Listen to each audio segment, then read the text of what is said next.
پێشدا لەبەرامبەر شەهیدانی گەورەی میلەتەکەمان کاک سەعید و کاک فەتاح و کاک هانەن و کاک مەریدی کوردیدا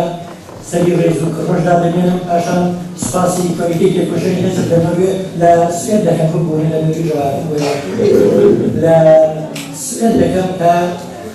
ئەو لە دنیا پێکێناوەوە شانازی وشارداوە بەمەن کە ڕۆژێرە لەگەڵ هاوڕێی بەڕێز و خۆشەویستم کاک حاجی لە خزمەت ئێوەی تێکۆشەدانی شانازی کە من پێم خۆش لێرە باس بکەم کاک حاجی جەندیەکێک لە تێکۆشەدانی خۆشەویستی میلەتی ئێمەیە خەڵکی کوردستانی باکوورە با بڵێن کوردستانی تورکیا بەڵام ساڵانێکی زۆر ڕیزەکانی حیزبی دموکراتی کوردستانی ئێران وەک فەرماندە وەک کادرێکی زۆر بەوەی لە مەسئولیەتی جۆراوجۆر و مەسئولیەتی جۆراوجۆر کاری کردووە بەڵام شانازیێکی گەورە بوو بۆ کە لە خزمەتی ئێوەدا و هەروەها شانازیێکی دیکەش بۆ من ئەوەیە کە لە خزمەتی ئێوە تێکۆشەرانی بەشێک لە تێکۆشەرانی گەورەی حیزب و میلەتەکەماندا کە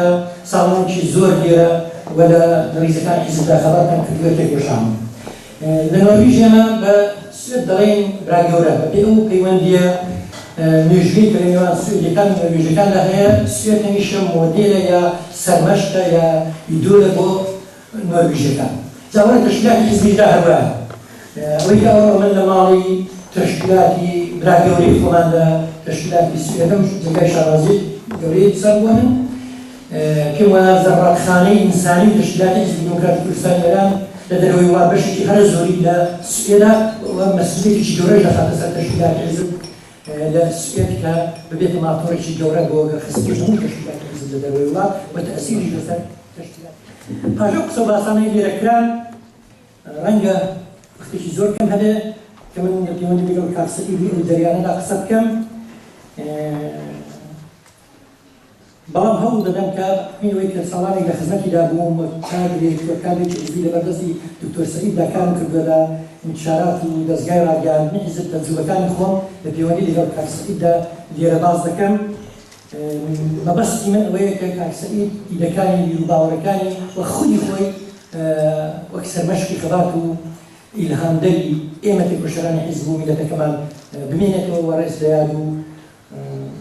بیرەوەری ئەو شەهیدانی دیکەی میلەتەکەمان هەمیشە بگرین بۆ ئەوی وەک سەرچاوەی ئیلهام و هێز و ئینێرژی لە خەباتی خۆماندا بەکاریان بێنین ئەمن باسەکەم بەوەی دەست پێ دەکەم کە دکتۆر سەعید وەک ڕووناکبیرێکی شۆڕژگەر تعریفی ڕووناکبیر دەکەم ئینتێلێکتوێل چێیە ڕووناکبیری شۆڕژگەر چێیە خەباتگەر چێیە پاشان کاک سەعید دەبەمە بەر ئەو بنسێوەری ئەو پێناسەیە ئەو تایبەتمەندیانەی کە بەشێک یاڕێ ناکرێ من هەموو شتێک لێرە باز بکەم لە دیرگای خۆم و کاک سەعید چۆن دەبینم باز دەکەم دوای ئەوە پرۆژەی سیاسی کاک سەعید یەکێک کە چەپەکان زۆرتر زڕەچەکی کورد وەک ئەوە بۆی بەعەیب دەنووسرا ئەمە لێرە ڕاستەوە نەفقە قووەتی کاک سەعید باز دەکەم کە پرۆژەی سیاسی کاک سەعید یا کوردایەتی کاک سەعید چۆن بوو و ناوەرەشی و کوردایەتی چ بوو و بۆ هات بوو خەباتی دەکرد پاشان باسی ئەوە دەکەم کە ڕێبازی شەهیدان و ڕێبازی کاک سەعید و ئامانجی کاک سەعید و ڕێبازی حیزبی دموکراتی کوردستانی ئێران چۆن ببینە پێشێ پێم خۆشە باش پێشەوەی باسی ئینتلیکتوێڵ یا ڕووناکبیری خەباتگەر بکەم باسێکی دەسەڵاتیش بکەم چونکە پەیوەندی بەو باسەوە هەیە مەبەست لە دەسەڵات لێرەدا کە من باس دەکەم دەسەڵاتی سیاسیە دەسەڵاتی سیاسی بۆ ئەوەیە کە لە پەیوەندی لەگەڵ کاروباری کۆمەڵدا بڕیار بدەی سیاست گوزاری بکەی و هەروە ئۆتۆریتە هەبێ کە ئەو سیاست و بیر و بۆچوونانە بەرێ پێشێت دەسەڵات وەک هەویرێترشە یا هەمێنی کاروباری کۆمەڵایەتیە چۆن ماتۆری ناشەنی بەبێ ڕۆن هەڵناسوورێ کۆمەلگای ئینسانیش بەبێ سیاست بەبێ دەسەڵاتی سیاسی هەڵناسوورێ کۆمەلگایە کە سیاسەتی تێدا نەبێ دەسەڵاتی تێدا نەبێ ئۆتۆریتەی سیاسی تێدا نەبێ پرشمڵاو دەبێت تووشی ئەناشیزم دەبێت دەسەڵات دەبێت ڕەوا بێت ڕەوایی دەسەڵات دەکوێوە سەرچاوە دەگرێت لەوەوە کە لە ئەو خەڵکێک کە دەسەڵاتی بەسەردا جێبەجێ دەبێ مەشروعیەتی هەبێ و ئەو ئەوانەی کە لە دەوروبەریشدان ئەو دەسەڵاتە بەڕەسمی بناسن یا قبوڵی بکەن دوو پێناسەمان بۆ ڕووناکبیر هەیە سەرتەر دەڵێ ڕووناکبیر ئەو کەسەیە کە ڕەخنە دەگرێت لە وەسفی مەوجود پێی رازی نییە بەڵام دەسەڵات تعریفێکی دیکە هەیە واصلات خابیری چی دەڵێت ڕووناکبیر کەسێکە کە لە پەیوەندی لەگەڵ مەسائلی کۆمەڵدا بیر دەکاتەوە، بیرەکانی فۆرمۆڵە دەکات، دەیانکاتە سیاسەت بۆ خۆشی دێتە مەیدان بۆ بردنەپێشی ئەو بیرانە، بۆ حەمەلیکردنیان بۆ پراکتیسەکردنی ئەو بیرانە.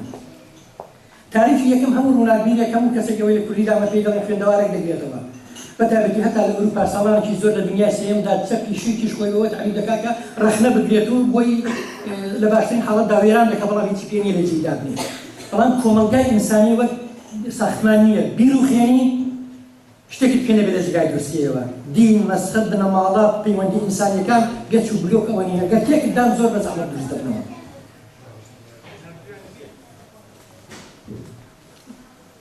تاریفی دووهەم ئەوەیە کە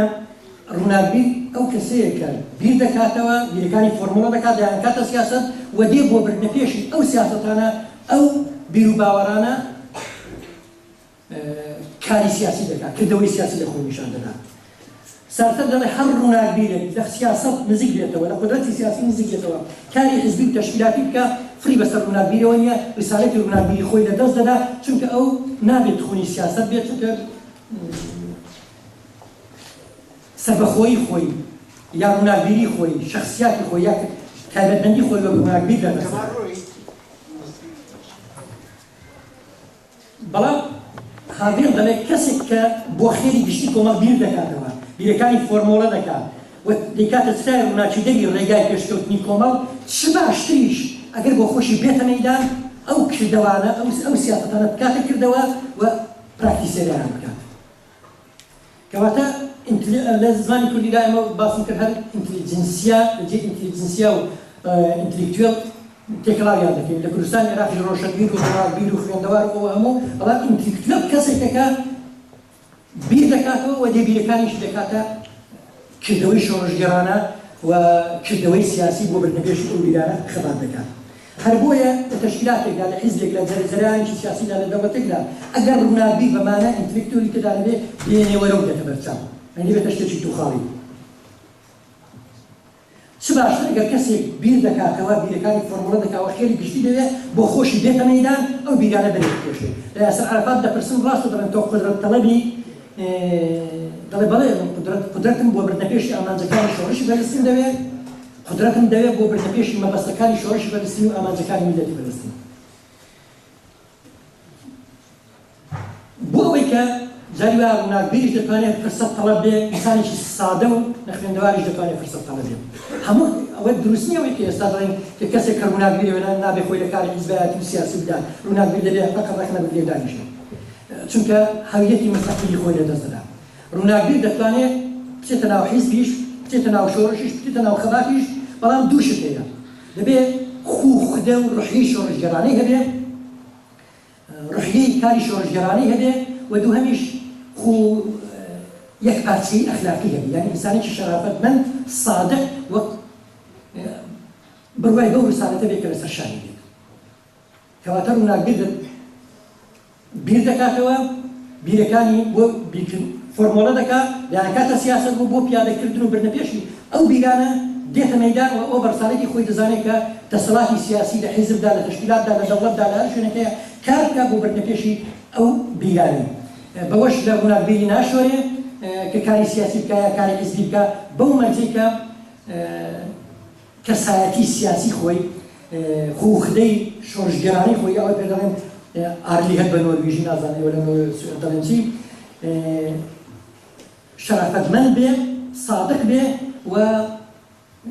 لە هەر شەرایەتێکدا بەو ئیدانە، بەو پرەنسیبانە، بەو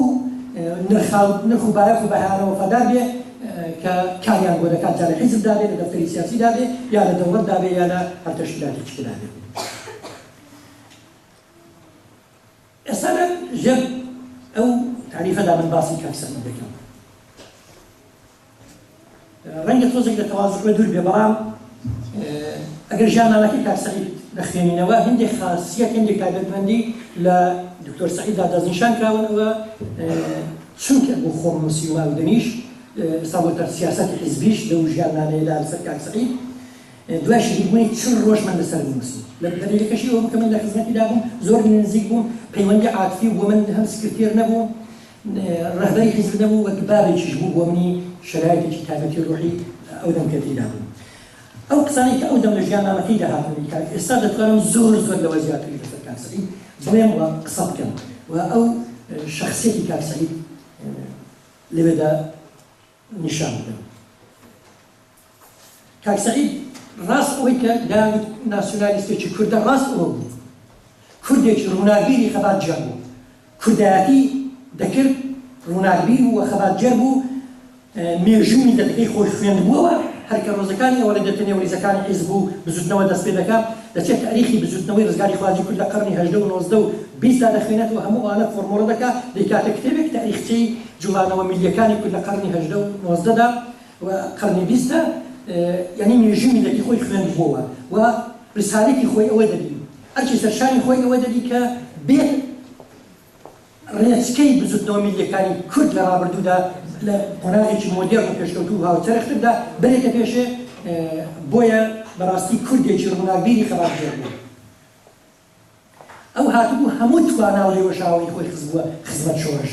هیچی لە شۆڕش نەدەویست، هیچی لە خەبات نەدەویست. هەموو شتێکی هەبوو، ئوستادی دانشگا بوو، کورسی دانشگای بەجێهێشت بوو، هەموو ئەوانەی هێنابوون ژیان و هەموو شتێکی هەبوو. ژیان و سەروەت و سامان و کەسایەتی و لێوەشاوەی علمی و زانستی خۆی هێنابوو خزبوویە خزمەتی شۆڕش. هیچی لە شۆڕش نەدەویست. تازە کە هاتووینە لە ساڵا هاتووینە دەرێ ئەمن لە خزمەت ماڵمدا چووینە خزمەتی پێمان خۆش بوو کە ئەو لە دەفتەری سێ لە کۆمیتە مەرکەزی و لە دەوروبەری ڕەهبەری حیزبە بۆ بێتە جەرگەی ڕەهبەری حیزبەوە لەبیرم دێم کوتی لێرە زۆر پەلەم لێ مەکرد من تازە هاتووم لێرە زۆر کەسی دیکەی بۆ نمونە ناوی کاک قادر عەبدی هێنا زۆر کەسی دیکە هەنا لێرە لێوەشاوەی ترن لە من ئەوان دەتوانن مەسئولیت بەرەوەبرن من هاتووم وەک پێشمەرگەی خزمەت دەکەم بەبەستم ئەوەیە کە کاک سەعید نەهاتوو بێتە ڕێبەری میلەتی کورد هاتوو وەک پێشمەرگەی وەک ڕووناکبیرێک ئەچی پێشمەرگایەتی و ڕووناکبیری خۆی بەجێ بگەێنێ دواتریش دێمەوە سەرەوەی کە چاوەڕوانی هیچ مەسئولیتێک نەبوو پلە و پایی نەدەویست بەڵام کە کاتی خۆی هات زانی شۆڕش و حیزب و خەبات پێویستیان پێیەتی و ئەوە شۆڕش و حیزب و خەبات بوون ئەرچی مەسئولیتیان هاویشتە سەر شان و ئەویش قبولی کرد بە شانازیەوە لە قۆناغەکانی دواتری خەباتدا کە چوونێ ڕێبەرایەت حیزب و بزوتنەوە وەک لە ژیاننامەکەشی داهاتووە بوو بە یەکێک لە کۆڵەکەکانی داڕشتنی سیاسەت و بڕیارات و هەڵوێستەکانی حیزب و بزوتنەوە ئەو لە هەر لەو پایەکی تەشکیلاتی و حیزبی دابووایە هەرچی سپای بۆ خەبات و شۆڕش دەویستن لەو پایە حیزبی لە کۆمیتە مەرکەزی لە دەفتەری سیاسی لە هەر شوێنێک بایە بۆ بردنەپێشی خەبات نەک بۆ شتی تر پێویستی بەوانە بوو هەر بۆیە ژوور ساڵانێکی زۆر بە پرسی فۆرمۆڵەکردنی سیاسەت و سیاسەتگوزاری حیزب و دەستگای ڕاگەیاندن و چاپ و بڵاوکردنەوەی حیزب بوو ئەو بەوەسترین ڕێبەرانی حیزبی ئێمە بوو کادر و پێشمەرگەکانی حیزبی خۆش دەویستن دەینا ئەگەر چۆن کاک مەحموود دەشتی لە شمال ماڵ منداڵەکەشی دەناسی مەبەستمەوە لە جنوبیش کاک ئەحمەد کادگانی یعنی هەموویانی دەناسی هەر یەکانی بە ناو و مشەخەسات و مەسئولیەت و هەموویانەوە دەزانی و ئاگای لە هەموویان بوو ئەوە زۆر زۆر جالب بوو کە پێشمەرگە تا ڕێبەرانی هەرە سەری حیزب تا کادرەکان و پێشمەرگە سادەکانی حیزبی بە دیقەت بە ناو و مشەخەساتەوە دەزانی و ئاگای لە کار و خەبات و تێکۆشانیان بوو و نمرەی دەدانێ لە لای خۆی نمرەی دەدانێ هەموویانی هەڵدەسەنگان پێشمەرگەکانی تەدارکات بنکەکانی دەوروبەری ڕادیۆ بنکەکانی دیکەی پەیوەندیەکانی دەرەوە دەفتەری حیزب لە دەرەوەی وڵات هەموو ڕێزی هەموو ئەوانەی دەگرت چۆن ڕێزی پێشمەرگەیەک و فەرماندەیەکی قارەمانی جەبهە و ریزی سەنگەری دەگرت کاروتی کۆشانی هەموو ئەوان دیکەش دەدیت دڵپاک و بێغەرەز بوو ئامۆژگاریەکانی وەربگیران بۆ کاک سەعید زۆر مهم بوو ئوسوڵ و پرەنسیبی حیزبی دەبردە پێشێ بەڵام ئەوە نەکەن لەسەر کادرەکان و پێشمەرگەکانی ڕێزەکانی خوارەوە حیزب لەسەر سکرتێری حیزبیش بەسەرەوە نەدەچوو لەسەر ئەندامانی دەفتەری سیاسی و کۆمیتە مەرکەزی ئەمن لەبیرمە کە چۆن بەگشتان تۆر قاسم و بەگشت ئەندامانی دەفتەری سیاسی بەگشت ئەندامانی کۆمیتە مەرکەزیدا دەچوو لەسەر ئوسوڵ هەتا پێم خۆش نێ لێرە باس کەم دیتومە کە چۆن بەگشت کاک مام جەلال بەڕێز مام جەلال داچووە کاک مەسعود داچووە لەسەر مەسالە و بەرژەوەندیەکانی میلەتی کورد کەسێک بوو کە لە هیچ شرایطێکدا ئەوەی کە باز دەکەم ئەو تێم یا بڵێم شاخت بوون سادق بوون و ئەو ئوسوڵ و پرەنسیبانەی کە بەوای پێبوون نەیدەخستنە ژێر پێ جار هەر پلەیەکی سیاسی و تەشکیلاتیدا بووە کاتێک دوای کۆنگرەی هەژدەمە بڕیارماندا کە وەزیفەی حیزب هەر شتێک پێویست بێ بیکەین ئەو دژی ئەو ڕاوەستانە لەبیرم دەکەی ئەگەر ئێمە حزبی دیموکراتی کوردستانی ئێران بین زوو دەبێت خەڵکی کوردستان دەزانێت کە ئێمە پێویست ناکەواتەوە بین خەڵکی کوردستان حزبی خۆیان ئەگەر ئێمە نیشان بدەین حزبی دیموکراتی کوردستانی ئێران بڕوامان بەوە هەیە پێویست ناکە ئەمە واتۆن بین دواتریش تەنها کەسێک بوو لە ڕێبەری حزبدا دەنگی بۆ بڕیارە نەدا حزبی دیموکراتی خۆش دەویست بەڵام حزبی دیموکراتی بۆ خزمەت بە شۆڕش و خەبات دەویست من وأما شايمان في بلوك كونغريلا بيتا حزور أهل الحزب بلام حزب ديمقراطي كردستان أمري توناني أو قصة كيف أمري توناني بلام حزب ديمقراط وسيلة خبرات ميلاد كرد دبي بمعنى اختباري خوي لدزنا جاري شكي إما تازه باشك شمان في بوكندي هاتو إما سازمان بداتوا بس شيء زور خراب من هبو خبر هات كلو بنارة هندك ويكاروان تيرود كرام منو كارسي بانك وخيرتي وبيتامر ما ده منظرك كلمة حزب الشباب بەڵام بانجی کردنوتی دەرکەوێت پێشمەرگی حزبی دیموکراتی کوردستانی ئێران بووە هەر دووچی ئێوە لە مەسئولیەت دەخرێن لە مەسئولینی حزبی لەو منتیقی هەمووتان دەردەکرێن حزب چونکە قسەکەی ئەوە بکە حزبی دیموکرات وەسیلەی بردنەبێشی خەباتی میلەتی کوردە ئێمە نامێنین پێشمەرگەکان کادرەکان نامێنن شەهید دەبن بەڵام ئەو وەسیلەیە نابێت بێ اعتبار بکرێت دەبێت ڕێز و حرمەتی خۆی لە نێو خەڵکی کوردستاندا لەدەست ندا کاری ئیزرایی دەکرد مدیریەتی ئۆرگانەکانی دەکرد هیدایەتی تشکیلاتەکانی دەکرد سەرەڕای هەموو ئەوانەش وتار و بابەتی بۆ ڕۆژنامە و رادیۆ و تێکۆشەر دەنووسی و شەوانەش قادرەنگ دەیخوێندەوە ینی هەموو ژیانی خۆی هێنابوو خزمەتی شۆڕش هیچ شتێکی لە شۆڕش نەدەویست بە پێچەوانە 24 ساعت کاری بۆ شۆڕش و خەبات دەکرد سادە و خاچی دەژیان بەنام و ئاوێک بەڕێ دەچوو هاوڕێ زۆر هاوڕێی کە لێرەن کە لێرە لە خزمەتیدا بوون من کاک ئەحمەد حەداد لێرەیە کە کادرێکی نزیکی سکرتاریا بوو لە بەردەستی ئەودا کاری دەکرد ئەمە لە بیرماندێکە چۆن بەنان و ئاوێک دەژیان من لە بیرمەکە ئێمە 4 دەستی باسی حیزبمان ساڵانە وەردەگرت ئەو دەیگوت من مادام شتەفی ناکەم بۆ ئێسمە 2 دەستی وەردەگرت چونکە دەیگوت بۆم چی لێ دەکەمەوە مەبەستەوەی هەتا بۆنی باسێک بۆ نانێکی حیزبی تەرجی دەسووتان ئەوەی کە ئەو شەراکەتمەندبوونە ئەو بە پرینسیپ بوونە ئەوەی کە باسم کرد هاتبوو تەئسیری لەسەر شۆڕشدا بێت شۆڕش بەرێ دەبێژێت شۆڕش هیدایەت بکە هیچی لە شۆڕش نەدەویست بە پێچەوانە هەموو شتێکی خۆی هێنا بۆ خزمەتی شۆڕش لە پەیوەندی لەگەڵ شۆڕش و ئیدامەکاریدا یەکشت دێنە دەڵێم دەیگوت کەسێک کە لەناو خاسار دەبێت دێتە تووشێتە ئیدی دەکەین با بڕاتە دەرێ یا منداڵی شەهیدێک بڕوا بخوێنێت یا کەسێک بریندار بۆ لەو شۆڕشەدا لاقی لەدەستداوە کەم ئەندامە دەبێت بینێ دەرێ بینێ لەوێ وەزیفەمان بەڵام ئێمە کاد و پێشمەرگەکانی حیزب نابێت سەنگەرێتەوە خەباتی چۆکەین کوڕی خەڵک شەهید بووە ماڵی خەڵک سوتاوە گون سوتاون دێ سوتاون دەبێت ئێمە ئەو شۆڕشە تا ئاخر بەرینە سەر و زۆر زۆر لەسەر ئەوەتە چی دەکرد کە ئیدامەکاری و ڕاوەستان لە مەیدانی خەباتە و زۆر لە دیڤیتیزمی پرسان بۆی کە ڕۆژی حیزبی ئێمە تووشی ئەوە بێت ئەو بەڕاستی ڕوونا بیرێکی خەباتجێر بوو ئەو بە یەکپارچەیەکی ئەخلاقی کە باسم کرد لە کاک سەعیددا هەبوو قسە و کردەوە یەک بوو بە تەواضع بوو خاچی بوو لەڕاست هاوڕێ و کاد و پێشمەرگەکانی حیزبدا سنگفراوان بوو بەڵام لە بەرامبەر دوژمنان و ناحەزانی حیزبدا زۆر قورس و قایب ڕادەوەستا پاش شەهیدبوونی دکتۆر قاسملو کە هەڵبژێردا بە سکرتێر لەبیرم لێ ئەوە کوتی سوپاسمان دەکەم کە ئیحتیمالدا بە من و ئەوە شانازێکی گەورەیە بۆ من کە لە جێگای پێشەوا و دکتۆر قاسملو دادەنیشم بەڵام لەبیرتان بێ ئەمن لە وەختێکدا مەسئولیەت بۆ ئەستۆ دەگرم کە بەهۆی ئەو وەسعی کە دوای شەڕی ئێران و عێراق هاتبوو پێشێ سەیری خەبات و تێکۆشانی حیزبی ئێمە بەرەو خوار ڕاگەڕا بەڵام چونکە مێژوو ئەوەی هاوێشتۆتە سەر شانی من لەو قۆناغەدا من مەسئولیەت وەردەگرم بە هاوکاری ئێوە و بە هاوکاری خەڵکی کوردستان ئەو مەسئولیەتە قبوڵ دەکەم و هیواداریشم بە ڕووسوری لە دێمە دەرێت ئەو لە دوورەوە دەیخوێندەوە هەر لەوێ فیلمە دەچینە ناو تونێڵی ئەو وەسعی کە ئێستا هاتە پێشێ دەیزانی کە ئەمە بەرەو ئەو وەسە دەڕۆی بەڵام ناومێد نەبوو پێوانەی هەر کردەوەیەکی شۆڕژێرا بۆ کاک سەعید کوردایەتی لە کوردستان خەبات بە دژی ستەمی نەتەوایەتی خەبات بە دژی زوڵم و ستەمی نەتەوایەتی کە لەسەر میلەتی کورد بوو بۆ چەک و ڕاست و مەزهەبی و لیبرال و شۆڕژێری کوردستانەوە بوو کە لە پەیوەندی لەگەڵ خەباتی میلەتەکەیدا چ هەڵوێستێکی هەیە حیزبی تو دەرچریک نازانم مجاهیدە کرد پێوانەیەکی هەبوو ئەو کەسە خەبات جێرە شۆڕش جێرە جێگای احتیمالە لە کوردستان کە بۆ لەناوبردنی ستەمی نەتەوایەتی خەبات دەکاوە بۆی کوردایەتی جەوهەری کاری خەبات جەهانە کاکتۆر میلەتی خۆی خۆش دەویست هەموو ژیان و لێوێشارەکانی خۆی بۆ خزمەت بەوان پەرخان کردبوو ئەو لەو سیاسەتمەدارانە نەبوو کە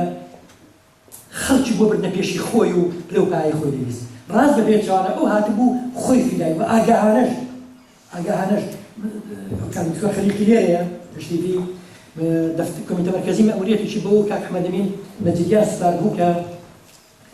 تەرحێک ئامادە بکەن بۆ ئەوەی و پێشمەرگانی دێنە فێرگە چ بخوێنن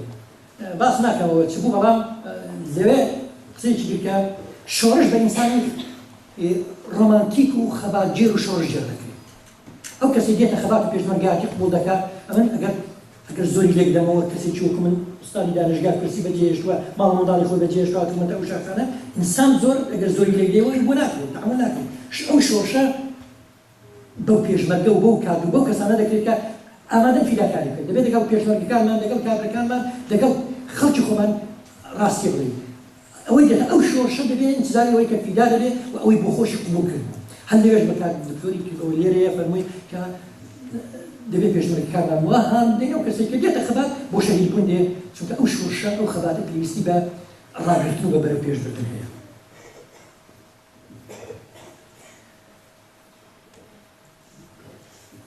کەمیشی باسی ئەوە دەکەم بۆچی کوردایەتی بۆ ئەو مهم بوو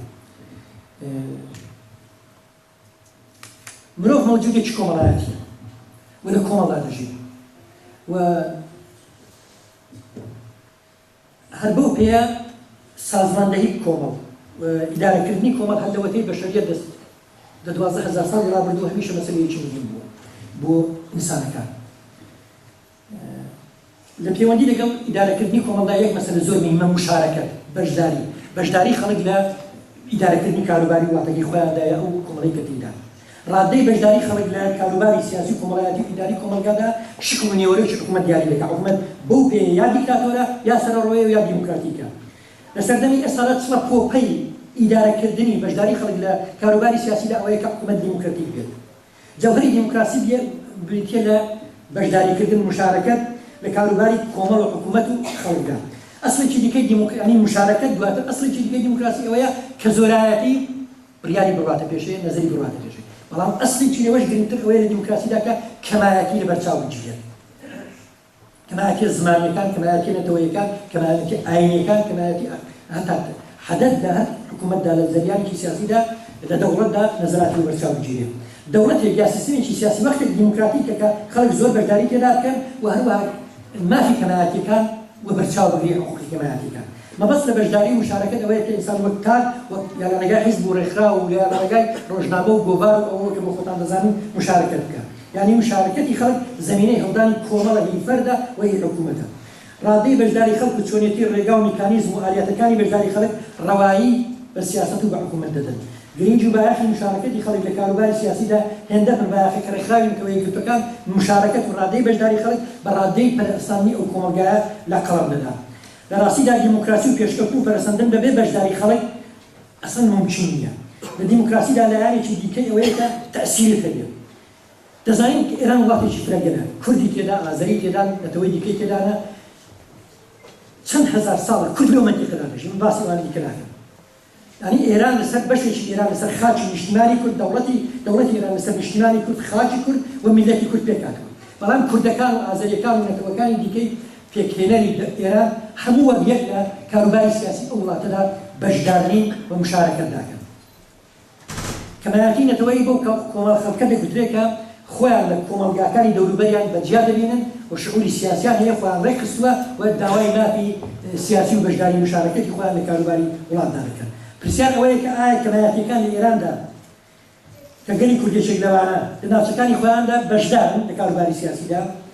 تەئسیریان هەیە چ کاناڵێکیان هەیە بۆ بەشداریکردن کۆسپەکانی سەرڕێگای ئەوان چن ئەو ستەمەنەتەوایەتی کە لەسەر کورد هەیە لە کوردستانی ئێرانی لەکوێوە سەرچاوە دەگرێت ڕێگاتکاری ئەو مەسەلەیە چییە دکتۆر سەعید ڕاست بۆەوە هاتبوو کە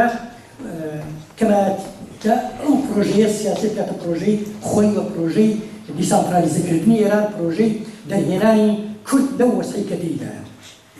بس أبوه كمشاركة كردان وكما كانت وياكان ديك لكاروباري أبوري وكمالاتي دا زور جرينجا بلام كاك سعيد هني شديد مشاركتي إيما وتأثيري إيما لسر كاروباري سياسي إيران ده بإيما وكرد حق ما هي لا صحي إيران ده تأثير ما هذا لإدارة كاروباري ناوتي خمان ده تأثير ما هذا وبيتجرا وكرد فاكتوري شيء دوري رشلاتنا وراستا حقی هەیە لە سیاسەتگوزاری ڕۆژهەڵاتی ناوەڕاستیدا تەسیری هەبێ ئەوە مافی ڕەوای ئێمەیە بەپێی قانونی نێونەتەوەییش ئێمە هەم لە ناوچەی خۆمان هەم لە سەقفی سەرانسەری لە ئێراندا و هەم لە ئاستی ڕۆژهەڵاتی ناوەڕاستدا کورد دەبێ فاکتۆر بێ و تەسیرگوزار بێت کە ئەوە نەبوو ڕێکخراوی نەتەوەیە گرتوەکان بەڵگەنابە نێونەتەوەیەکان هەموو ئەو حەقە بە کورد و بە نەکەمایەتی نەتەوەیەکانی دیکە ئێرانی دەدەن کە جمهوری ئیسلامیش ئەوەی ئیمزا کردووە تعهودی داوەکە ئەو دۆکومنتە نێونەتەوەیانە ئەو ئەسنادە نێونەتەوەیانە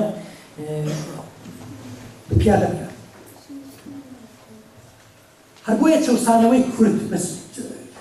بۆ ماوەی ساڵانێکی زۆر دوور و درێژ 100 ساڵ 200 ساڵ بەو تەمەرکوزەی کە دەوڵەتی ئێران لە کوردستان و ناوچەکان میلەکانی دیکە ئێرانی بێتی هیچ لەگەڵ ژینۆساید فەرقی نییە ئەگەر قەتل و حامد دەکەن بە چەک ئەوەش خەتەرترەکە بۆ ساڵانێکی دوور و درێژ 100 ساڵ سەرکوتی سیاسی دەکەن سیاسەتی دەوڵەتی و پۆلیسی و میلیتاریزم لەسەر بەڕێوە دەبن هەویەت و کەرامەت و هەویەتی ئینسانی دەخەنە ژێر بێ و ئەوەش نەوحێک ژینۆسایدی نەرمە کە لەباری قانونی نێونەتەوەیی هەر بە جنایەت دەناسێت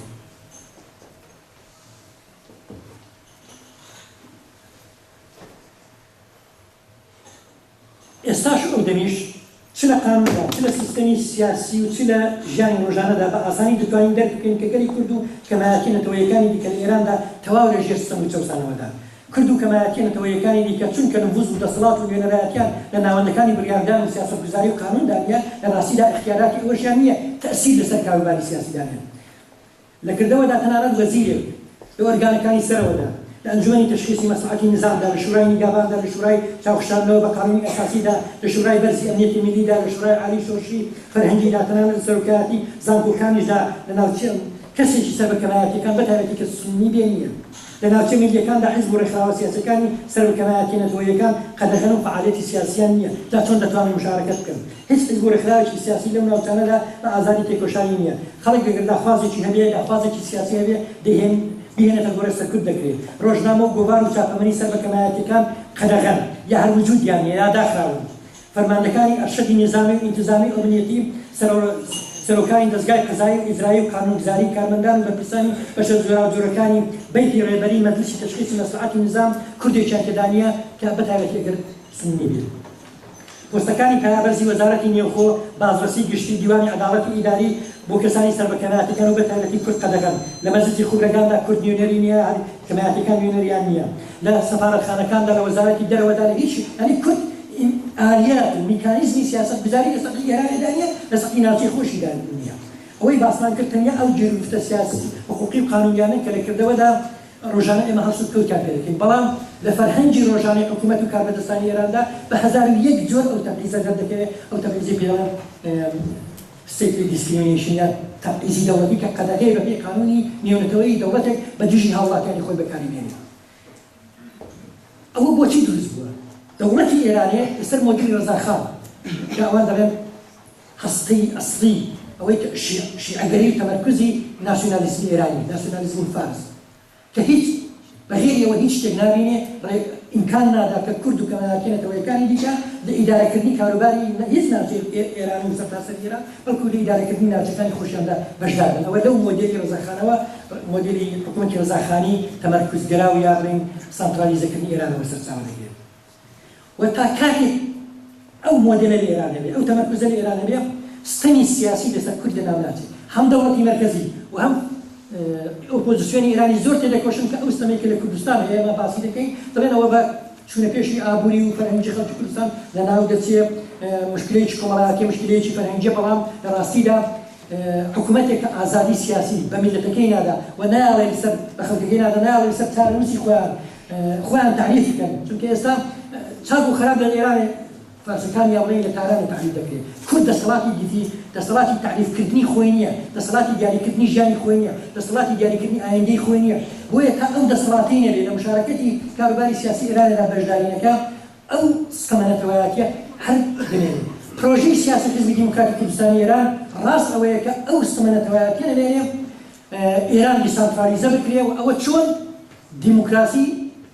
خودمختاری ئۆتۆنۆمی فیدرالیزم ئەوە پرۆژەی سیاسی حیزبی دیموکراتە بۆ دیموکراسیمان بۆ چییە خودمختاریمان بۆ چییە ئۆتۆنۆمیمان بۆ چییە فیدرالیزممان بۆ چییە بۆیە کاناڵ ئالیاتی بەشداری و مشارەکەتی خەڵکی کوردستان لە کاروباری سیاسی ئێران و لە کاروباری سیاسی ئیداری خۆمان و هەروە ڕۆژهەڵاتی ناوەڕاستدا دۆزینەوە هەرەوەی کە ئێستا لە حکوومەتی کورد لە هەولێردا دەبینی وەکی ئەو حکوومەتەمان هەیە کورد مؤثرە هەم لە سیاسەتی عراقدا هەم لە بەڕێوەبردنی ئیداری ناوچەی خۆیدا و هەم فاکتۆرێکی سیاسەتی ڕۆژهەڵاتی ناوەڕاستیدا ئێستا کاک مەسعود یا ڕێبەرانی کورد ئەوان دەکەن یەک لەحزە دەتوانن لەگەڵ کۆمیتی قسە بکەن کە دوای دێمە سەرەوەی وە ساڵانێکی زۆر خەونی ئێمە بوو کە کاکتوە قاسم و 6 مانگ لە هاتە دەرێ لەگەڵ مامزولات دەگەڕان تا کەسێک بەدەستکەوی گوێیان لێبگرێ بەڵام ئێستا کە فاکتۆری بۆ خۆی بە تەلەفۆنێک دەتوانانی کۆشتی قسەت لەگەڵ دەکات یا قسەت لێ وەردەگرێت بەبەستم ئەوەیە کە چونکە کاناڵ ئالیاتی تەسیرگوزاریمان بەدەستکەوتووە لە کوردستانی عێراق ئەوەی کە کاک سەعید دەیەویست ئەو ستەمینەتەوەیە کە لێوبەرێ ڕاست ئەوەیە لە کوردستانی ئێرانیش ئێمە خودمختاری و فیدرالیزم و دیموکراسیمان بۆچی بۆی بتوانین تەسیر دابنین لەسەر بەسەری سیاسی خۆمان هەوڵدەدەم زۆر سەرکار نێشتم خەباتی کورد و بزوتنەوەی کورد ڕاست بۆ گۆڕینی ئەو وەسعەیە کە باسم کرد جاوەی کە سەرفەکانی ئێران یعنی وەک هەیبێکی گەورە لە کاک سەعیدیدا کاک سەعید دکتۆر سەعید کوردێکی ناسیۆنالیستە بەڵام ڕاست کوردێکی ناسیۆنالیستی خەباتجێر بووە پێوانەی حرەکەتی شۆڕژگەرانەش لە کوردستان بۆ کاک سەعیدەوە بوو کە چی ئامادەیە چەندە بۆ ڕزگاری کورد کوردستان خەبات بکات و ئەوە پێوانەی بوو کەسێک کە چەپ وایە چەپێکی هەردەوە هەڵسەنگان چەپێکی زۆرژێر و خەباتجێر ئەو کەسەیەکە لە پێشدا میلەتی خۆی وە بۆ ڕزگاری میلەتی خۆی خەبات بکات ڕاستێک مەسەبیەکیش مەلایەکی هەر کەسێک ڕێگاکەی ئەوە بوو لە کوردستان کاک سەعید ئەوەی کە ئەمن پاش 25 ساڵ 30 ساڵ کاک سەعید هەر ڕۆژی ئەوەڵێ لە شۆڕشی کووردا پێگەیشت بوو یعنی بەو دیدەوە هاتبوو کە مشکلەی کورد ستەمینەتەوەیەتیە بە ئەو ستەمە سیاسیەیە ئێستا بازەوە دەکەم کە چۆن ڕێبازی کاک سەعید بەرینی پێشێت چۆن ڕێبازی حیزبی دموکراتی کوردستانی ئێران بەرینی پێشێت لە شەهیدبوونی سمکۆ و دکتۆر قاسمی و کاک سەعیدەوە ئەگەر بین تا ئێران یەک شت و دەرسێکی دەرس و عیبرەتێکی گەورەمان دەکەوێت ڕێبەرانی داهاتوو میلەتی ئێمە و ئێستا و داهاتوو میلەتی ئێمە داریچ کنابی ئاوەشەی و دەبێت لەوە فێر بین نابێت دەبێت ئەمە ببینە فاکتۆرێکی هەندەقەوی کە لە دابشتنەوەی سیاسەت و جوغرافیای ئێرانەدا کە و دەشتوانی ئەوە بکەین هەر ئەوەی کە ئێستا کۆنگرەی میلەتانی ئێران و سازمانداری ئەوە ئەگەر ئاڵوگۆڕێک بێتە پێشێ و ڕێژنەیەکمان لێ بدا بە دەرەنجی مامۆستایان دەڵێ ئێمە دەتوانین ببینە فاکتۆرێکی هەندە گەورەکە و دەوڵەتی مەرکەزی بێت لەگەڵ ئێمە معاملە بکات چونکە ئێمە هێزی گەورە و فاکتۆری ئەسڵی لە داشتنەوەی سیاسەتی ئێراندا وەک هێزە میلیەکە وەک ئەو کەمایەتە میلیانی کە ناوچەیەکانی ئێرانیان لێ دەکاتەوە ڕسالەتی کارێکی دیکە کە دەبێت بیکەینەوەیە کە ڕێبەری خۆمان دەبێت کاری استراتیژی بکەن نابێت ڕێبەری بینە ئاستی مەموریەکی ئیسرائیل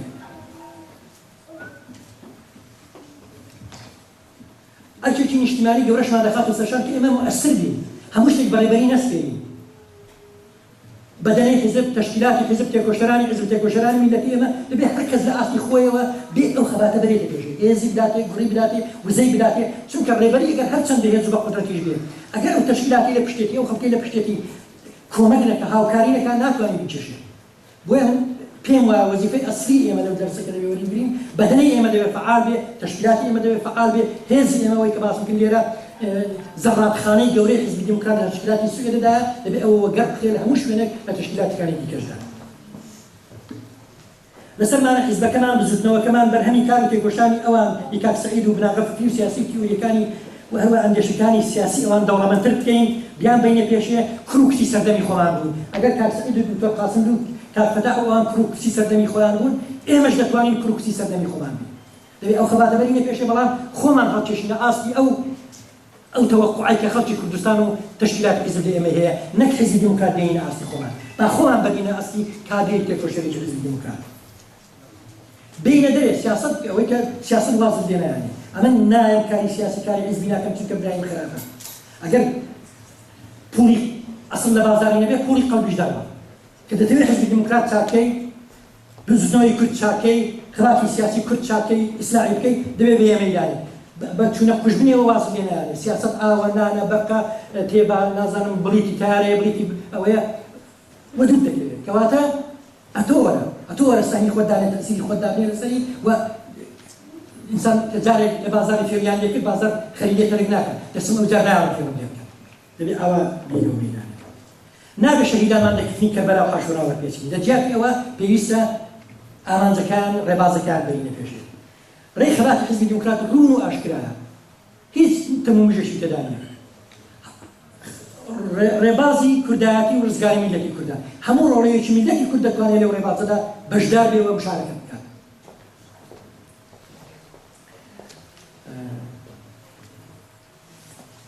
خەباتی ئێمە خەباتێکی ڕەوایە، خەبات بۆ ئازاد میلەتێکە کاوتۆ قاسم دەڵێ بە هەمومان لە خەباتەدا بەشدار بین. هیچ کەسە قینیە حیزبی دیموکرات و خەباتی میلەتی کورد و بزرنەوەی کورد لەسەر خۆی تاقۆ بکات.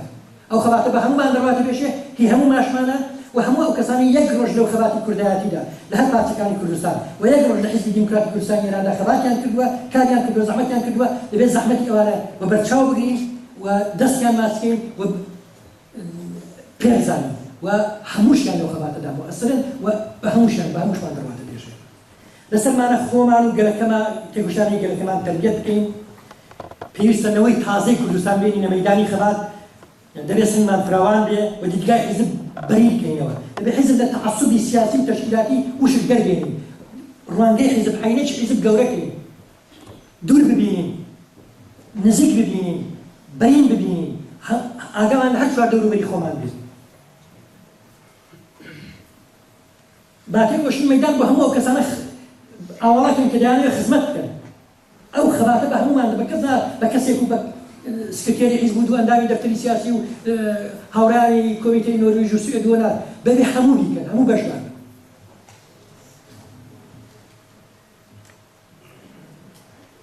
با تێکۆشین حیزبی دیموکرات منسەجم بکەین، بەسەر گیرفتەکانی خۆمان دازاڵ بین. هەموو ئەو وەسعی ئێستا ئێنەوە حیزبی دیموکرات و بزنەوەی کوردی ئێرانی تێدا هەمووی خەتای دوژمن نییە. با سەهمی خۆشمان قبوڵ بکەین. ئەگەر ئازاین دەچینە سەنگەری دوژمنانی میلەتەکەمان و زۆر تێکۆشەری گەورەی میلەتی ئێمە لێرەن کە لە مقابل دوژمندا چەندە ئازا و بەغیرەت بوون، بە ئازایەتی ئەوەش پەیداکەن بە خۆشمان بە شەهامەتی ئەومان هەبێ بە خۆشمان بەرخورد بکەین. با سەهمی ئەو وەسعی کە تێدان قبوڵ بکەین. هەمووی هەر خەتای دوژمن نییە، سەهمی خۆشمانی تێدایە. با هەر کەس لە خۆمانەوە دەست بکەین. ئەگەر دەمانەوێت ئەو وەسعە بگۆڕین با خۆمان بگۆڕین. هەتا من خۆم نەگۆڕم و خۆمان نەگۆڕین هیچ ئاڵوگۆڕی ڕوونایە. هەمومان دەتوانین لێرە ئەو حیزبی دیموکراتی کوردستانی ئێرە ڕاست بەو تێکۆشەرانی کە لەو ساڵانینە دەڕواتە پێش و هێز و ئینێرژی تێکۆشانی ئەوانەیە ئەو حیزبە دەتوانێت تەسیل لەسەر ناوخۆش دابنین، لەسەر کوردستانی ئێرانیش دابنین، لەسەر دەفتەری سیاسی چورە ئێوە دەتوانێت تەسیل لەسەر کۆمیتەی تەشکیلاتی حیزب لە دانمارکیش دابنین، لەسەر ئاڵمانیش دابنین، لەسەر هەموو شوێنێک. بەڵام دەبێت شایمان بە خۆمان بێ و خۆمان بناسین. کورد و کوردستانمان خۆش بێ، هەستی نیشتیمانی لە ڕۆڵەکانی خۆمان لە خۆماندا وەک سوێدیەکان وەک نۆروێژیەکان وڵاتی خۆمان خۆش بێ. زۆر مهمە کوردێک کاک سەعید من لە خزمەتیدا بووم کە چۆن تەماشای شاخ و شێوەکانی کوردستانی دەکرد کە چۆن بە عشقەوە وڵاتی خۆی خۆش دەویست. دەبێت هەموومان وابین وڵاتی خۆمان خۆش بێ. کەسە من 14 ساڵ لە نۆروێژم، ئەتۆ کوردێکی چاک نەبی نۆروێژێکی چاک نبی. نۆروێژێکی وەختێک گوێرە دەکرێت کە کوردێکی باش بێ، کوردێکی باش سوێدێکی باش بێ. لەسەرمانە بەرپرسایەتی خۆ بکەینەوە باسم کرد سەهمی ئەو وەسعی کە تێیدا بۆ خۆمان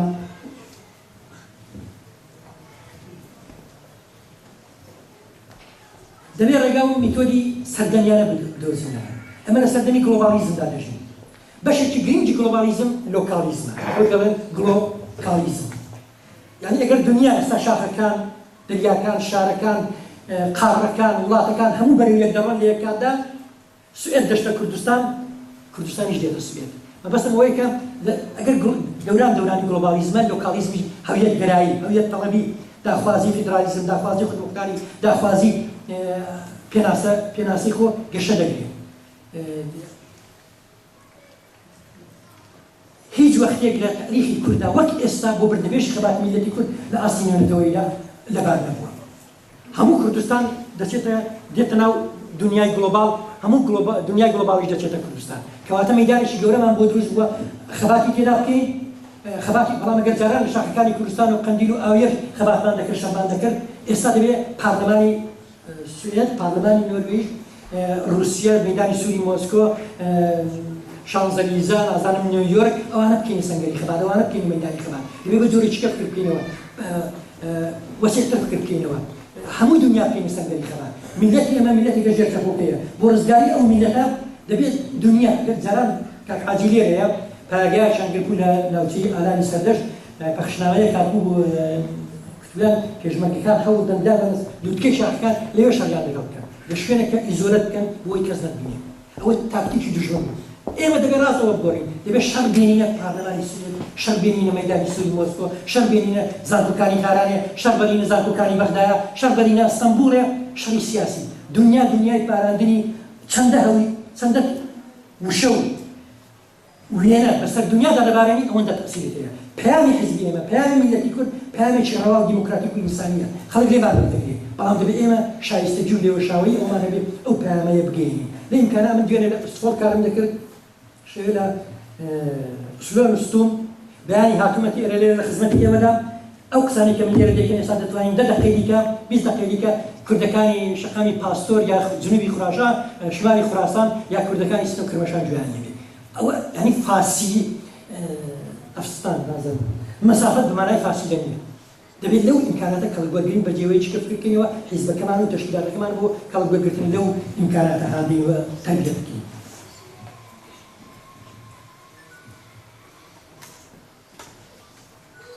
دەبێت تێکۆشین لە خۆمان و چێوەی خۆمان بچینە دەن لە زەرفێتی خۆمان بڕۆی نەدەبێت ئێمە لەوە گەورەترین ئێمە کاری زۆر گەورە ڕەنگە ئێستا دێمە سەرەوەی ڕەنگە هەموو شتێکمان پێ نەکرێت بەڵام ئێمە زۆر دەتوانین لەوەی باشتر بین هەر حزبی دیموکرات و تشکیلاتی حزبی دیموکرات و بۆ نمونە هیچ دۆلار و تشکیلاتی سوێد لێرە دەتوانێت زۆر لەوە باشتر فعالتر بێت مەیدانی فعالیتمان وەسەکەینەوە هەر دوو ڕێبەندان و 25 گراد دەتوانین ئێستا بچین ئەو هەموو کوردی لە ئەسکەندیناوی هەیە کێشەی کوردکەین کێشەی سوێد وەزاڵە لێ دەستمان دەتوانین ئەو کارانە بکەین بە شێوەیەکی کە بکەینەوە بەڵام دەبێت بەسەر کەم و کوڕەکانی خۆمان دازان بین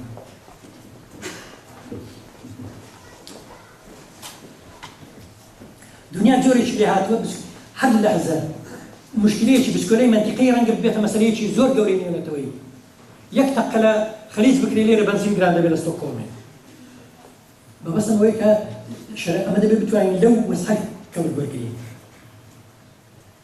ئەوە بەڵام یەکشی گرنگە دەبێت بۆ خۆمان لە مەیدانە دابین ئەگەر سازماندەی منسەجم نەبین لە مەیداندا نەبین بەهێز نەبین کەس ناتوانێت هیچمان بۆ بکات وی لە پێشدا دەبێت ئەوەی کە دوکتۆر قاسم دەڵێت عاملی دەرەکی تەنها وەک یارمەتی بەکاردێت دەبێت بۆ خۆت لە مەیدانەکەدا بی هەبی هێزێکی ڕێکخراوی سازماندەییش دەبی شاهید بە خۆت بێ وەک دکتۆر سعید دەڵێ دەبێت لە مەیدانەکەیدا ڕاوەستین جا ئەگەر شەپۆلەکان هاتن سواریان بین بۆ بردنەپێشی خەباتی خۆمان دەبێت لە یاسان نێونەتەوەی لە حقوقی بەشەر لە بافی مرۆڤ لە پەیماننامە نێونەتەوەیەکان کەڵکوەرگرین ئەگەر دەمانەوێت پەیامی خۆمان مشکلەی خۆمان بۆ دنیای مۆدێرن باس بکەین دەبێت لە ئەو ئەسنادا لەو دۆکیومنتانە لەو پەیماننامە نێونەتەوەیانە کەڵکوەرگرین کە باسی حقوقی کەمالاتیەکان باسی مافی میلەتان یعنی بە شێوەیە چکولیاتی خۆمان بفرۆشین کە خەڵک عاشقی بێ لێمان وەربگرێت قسەکانمان وەربگرن جەزاب ڕاستە خەڵاتی فعالیەتی سیاسی نظامی ئێمە لە کوردستانی ئێران بەستاوە بەڵام ئەوە بۆ مانایانی ئێمە بێڕەبت بوونە میلەتی ئێمە چاوکراوەترە باسەڵاتترە خوێندەوارترە پێگەیشتووترە ڕووناگریترە کورد لە ئێرانی ئێستا هێزێکی گەورەیە بەدەیان معلم و ئوستادی دانشگا و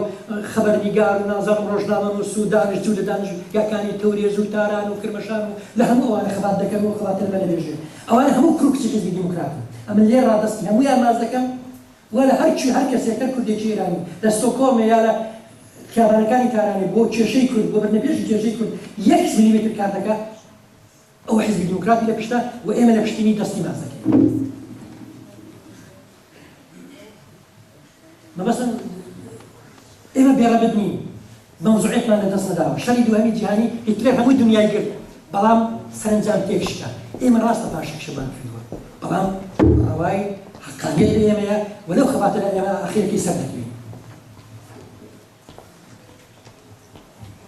ئێمە حیزبێکی ئێرانیشین کوردستانیشین هەم مەسەلەی ئێرانی ئاکتوێڵە هەم مەسەلەی کوردستان ئاکتوێڵە دەتوانین لەسەر هەردوو مەیدان کار بکەین لەسەر هەردوو مەیدان بازی بکەین لەسەر هەردوو مەیدان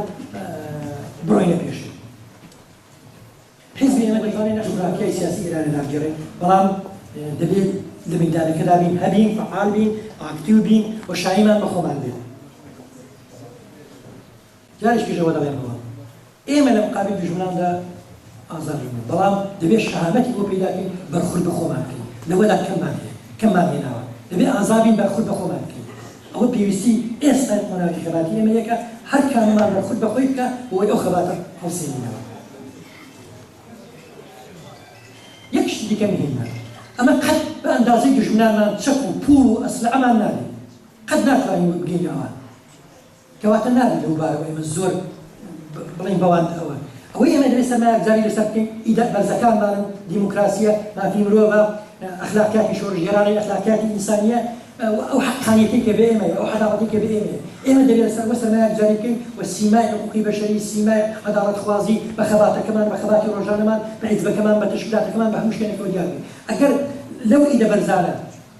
لە ژیانی ڕۆژانە و خەباتی ڕۆژانی خۆماندا کەڵک وەرگرین هیچ هێزێک ناتوانێت